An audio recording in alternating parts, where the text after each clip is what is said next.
ఎక్కువ మంది మెడిసిన్స్ ఏమన్నా ఉన్నాయా అని అడుగుతారు. But unfortunately the only treatment is surgery.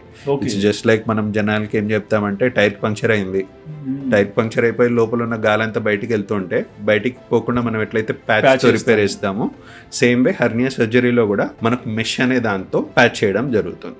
So ఈ మెష్ అనేది ఆల్మోస్ట్ ఓ మస్కిటో నెట్ లాగే ఉంటుంది. దాన్ని మనం లోపల బాడీ లోపల ఇన్సర్ట్ చేసుకొని ఆల్రెడీ బలహీనపడిన కండరాలని బలపరుచుకునేలా మనం ఈ అడిషనల్ మెష్ అనేది పెట్టుకుంటాం.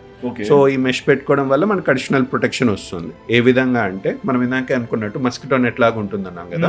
సో ఇప్పుడు ఆ మస్కిటో నెట్ అనేది మజిల్ పైన పెట్టుకుంటే ఆ మజిల్ అనేది గ్రో అయిపోయి ఈ మస్కిటో నెట్ మధ్యలో ఉన్న గ్యాప్స్ మధ్యలో ఒక కొత్త వాల్ లాగా ఫామ్ అవుతుంది అన్నమాట. ఓకే, సో మరి సైడ్ ఎఫెక్ట్ ఏముండదు? సైడ్ ఎఫెక్ట్ ఏముంటుందండి, మనకి ఇవన్నీ టైం టెస్టెడ్ కదా. మెష్ పెట్టుకోవడం అనేది 30-40 ఇయర్స్ నుంచి మనకు రీసెర్చ్ చేసి మనకు ఏ మెటీరియల్ అయితే బెటర్, ఏది వాడితే ఇన్ఫెక్షన్స్ రాకుండా ఉంటుంది, ఏది వాడితే పేషెంట్ టాలరెన్స్ బాగా ఉంటుందని చాలా రీసెర్చ్ చేసి మనకి ఇప్పుడు వచ్చిన మెషినరీస్ అన్ని మంచిగా రిఫైన్డ్ మెషర్స్ ఉంటాయి వితౌట్ సైడ్ ఎఫెక్ట్స్.